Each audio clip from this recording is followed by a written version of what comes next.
Hello community! Today I thought I'd start with showing you the inside of my brain. But no, unfortunately it is not as beautiful as this synthetic image here. What I have in front of me is more like this one, an MRI image. So what happened? A car tried to run me over while I was riding on my bicycle, and in the ambulance they told me, hey, you are lucky, you will have here access to the Austrian MRI machine, and we here in Austria are a little bit more on the conservative side, as you can see in this image. So I'm now back home, and right in front of me on my screen I have now exactly all those data. Now I am really tempted because I don't know if everything is okay, because I have to wait several days before a specialist will be able to analyze here my images. So therefore I thought, what a brilliant idea, I'm lying here at home. Let's have a look here at a medical AI system, and let's focus on the performance of large multimodal AI models in medical vision question and answering. Now, before discussing now the reliability of those large multimodal models here in critical domains like medicine, we should first address here fundamental questions. Are we evaluating those LMMs really correctly? And then we will further analyze here a critical question: how reliable are those models in medical diagnosis? So beautiful, let's start, and you might say, why? Because a week ago I have read this story. Worse than random, an evaluation of large multimodal models in medical vision question and answering. This was really from the end of May 2024, and yeah, as you can see, 10 days later I come back to this study by University of California and Carnegie Mellon University. Now what they did. They developed a very specific, very powerful dataset, and they called it here the ProbMed dataset, to rigorously evaluate here the performance of those medical models. And this is nice, they also included here some diagnosed questions that require reasoning across multiple diagnostic dimensions. And yes, you got it, I am back to AI reasoning, and we will see the impact here on medical AI system. Now, this new dataset is unique because the dataset we had up until now are those dataset. And you see here the amount of images and the amount of questions they have, but they lack here some procedural diagnosis and some adversarial pairs. And these pairs will become really important in about 2 minutes time. So procedural diagnosis, it's easy. To ensure a comprehensive evaluation, this new ProbMed dataset includes questions that require reasoning across the diagnostic dimension, including modality recognition, organ identification, clinical findings, abnormalities, and positional reasoning. If you see something at a very particular position on your X-ray image, what could this be? So all those are new tasks now, new powerful evaluation tasks for medical AI system. Now, how they created this system is maybe interesting from the technology. They had two datasets, huge dataset, 1 and 2, where we had images and a caption. And then they extracted here to the metadata, they created here some beautiful structure of it, and they used here in particular a GPT-4 system for some synthetic question and answer generation. And you see this here in the dimension of modality, organ, abnormality, findings, and position. Again, condition and finding, those refer here to any identifiable disease or abnormality or medical condition that can be observed in a medical image. Conditions like tumor, fractures, infection, whatever you can detect on your scan. Now what's nice is I had a cerebral CT and an MRI. So this includes now feature here for X-ray, MRI, CT scans, and multiple organs.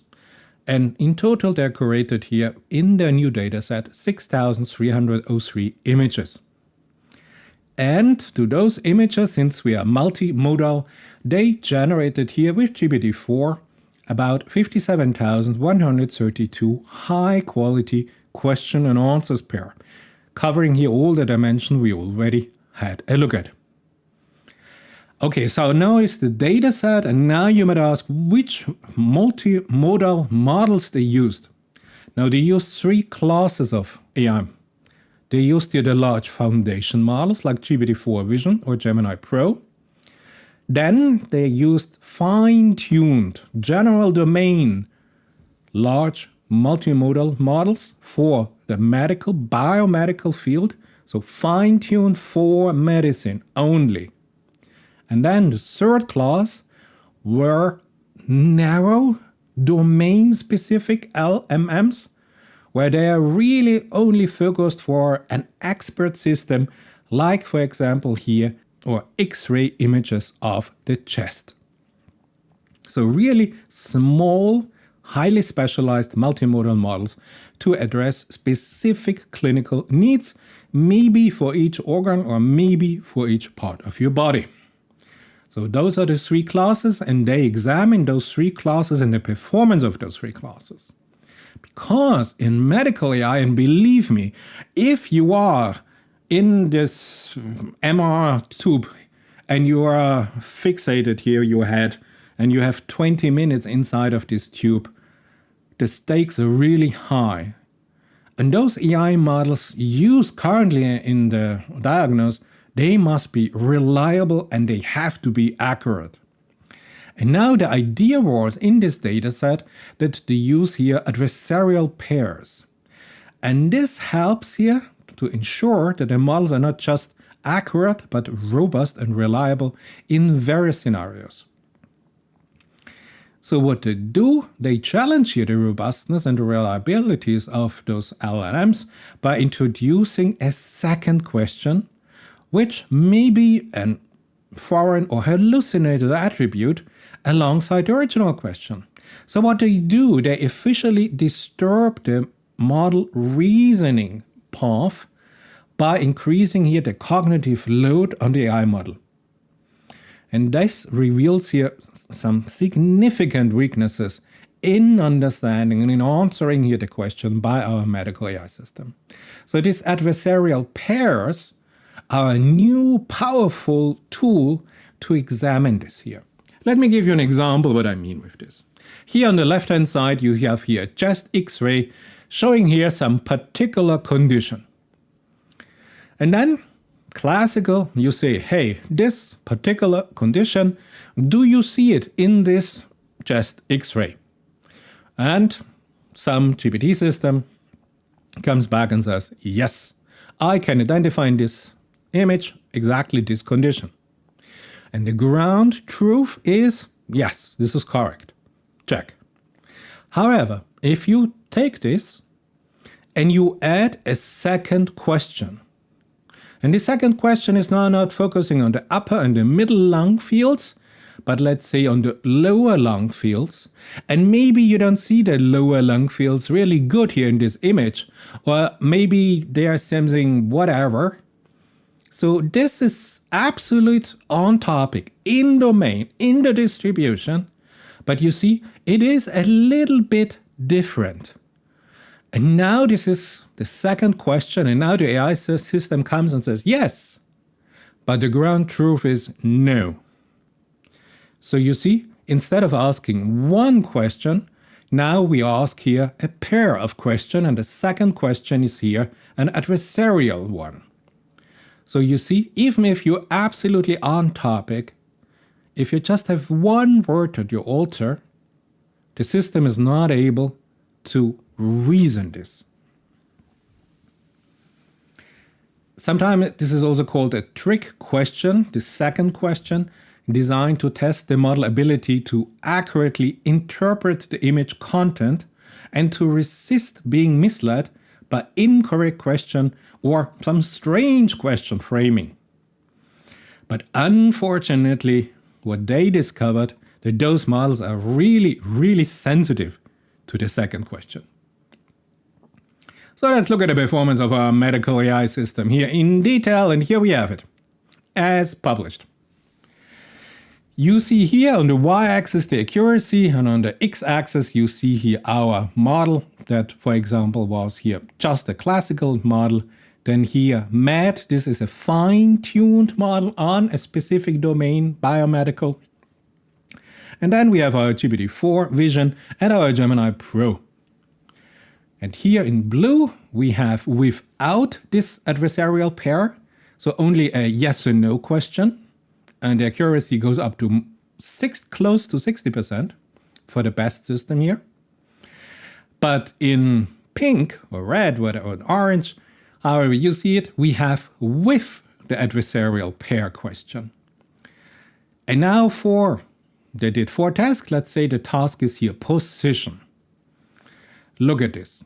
Lava did 80% plus accuracy for only 1 question. But if you dare to ask a second question to verify the outcome of the first question, look at the performance of the system. We go for 80 plus to, 3%. So what we see here is an extreme sensitivity of this LLM. So something went horribly wrong in this system. So you might ask, is this system a system you would trust in the medical AI field? And I would answer, not really. Because look at GPT-4, now a much bigger system, but it is more of, I would not say reliable, because it's under the random guess threshold. But you see here the performance decrease that we have if we add this adversarial pair, if we really check if the LLM understood the question and the task. Okay. What is position? I explained this here. And what the authors concluded now is the purpose of using here this adversarial question, this second question, is to challenge the model's comprehension and reasoning capabilities. It tests whether the model can discern between true conditions visible in the medical image and false conditions implied by phrasing of the second question. And it highlights potential vulnerabilities in the model logic and in the model reasoning capabilities under conditions where misleading or incorrect information might be presented to the human. So you see, unbelievable remarks. And show you here another data set. This is here a radiology test subset data set. Those are the images you have, and then you have some text to those images.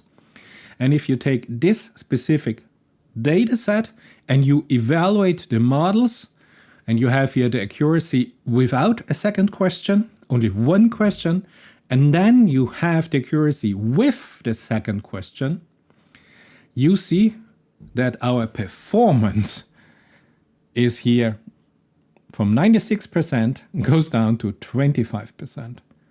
Or look this here, Lava, the fine-tuned LLM. How is it possible that a fine-tuned, dedicated, domain-specifically on medicine-trained LLM or LMM jumps from 81% to 3%. 3% if you ask a second question to verify the result. You know what this means? This means that the model is not stable at all. That the model has trained something, but the model has not understood the reasoning of the training data. Because otherwise we would not see a drop in 77 percentage point of this model. But look at the general accuracy. You see, we're here below 50%. So those are here dedicated, fine-tuned model or really special, very narrow domain X-ray chest models, and they have an accuracy of 21%. So this is the performance here with a radiology subset. Let's go now to this new dataset, ProbMed. Let's have here the same models. We have here the same depiction of the result. And look at the results now here.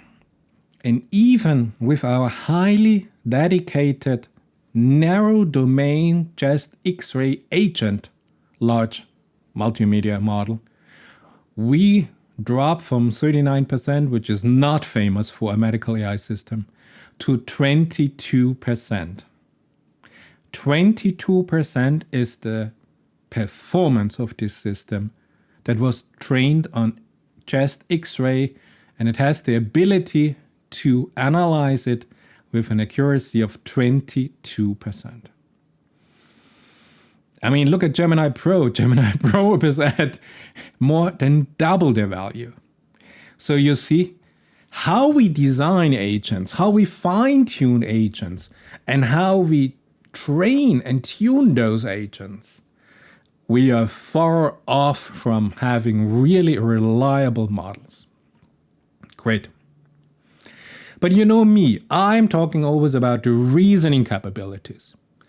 Now, if we have now this adversarial pairs, if we have a second question to our medical AI system, this can overwhelm its reasoning capabilities, and the whole model comes crashing down.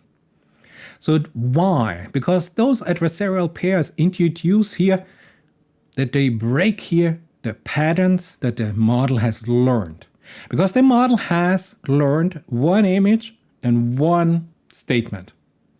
And now we have two questions. And the second question is not within a coherent pattern that was learned.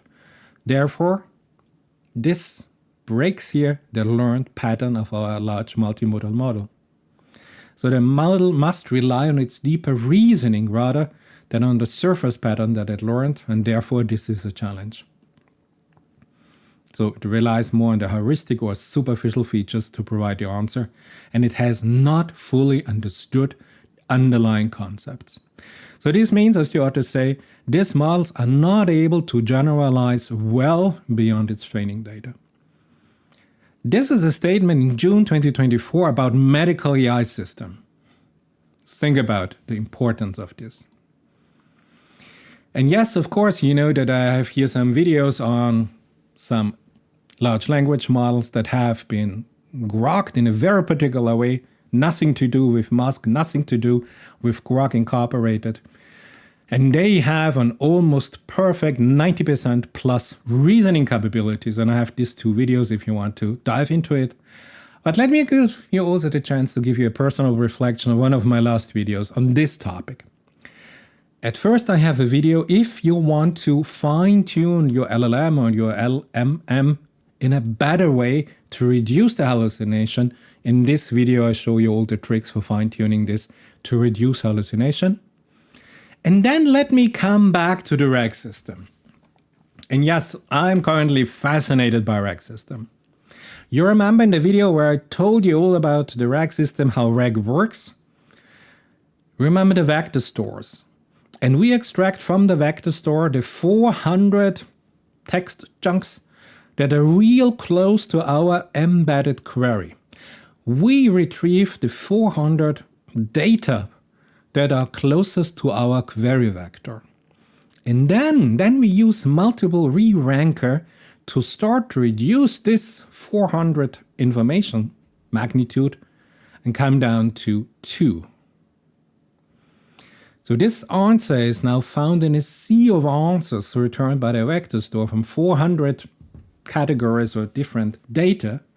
And something external to our LLM in the RAG system, a re-ranker, is doing now here the reduction to the most important data.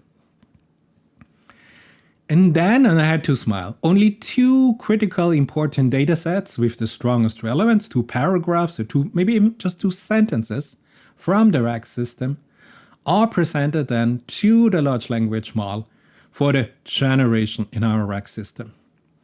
And now in this video I showed you, even if I only have 2 queries, that sometimes it can overwhelm the reasoning ability of the LLM. So if you ever ask yourself, hey, from this re-ranker, if I have 400 closest points in the vector space, why do I reduce to 2 and not to 20? And today's video gives us a beautiful answer, because even asking a second question overwhelms the complete reasoning ability of a large language model or a large multimodal model. So therefore, you see the importance of the re-ranker in a RAG system, and you see that our LLMs and our LMMs in medical AI are still not able to cope with 2 questions. Beautiful. I'm waiting here for my human doctor to tell me what happened to my brain, if everything is okay. And I've taken here the time till I have to wait here for this diagnosis and prepare this video. I hope you enjoyed it a little bit. I hope you had a little bit of fun. Maybe there were some logical inconsistencies in this video, but now I can tell, hey, yeah, this is because of my accident, So I hope I see you soon in my next video.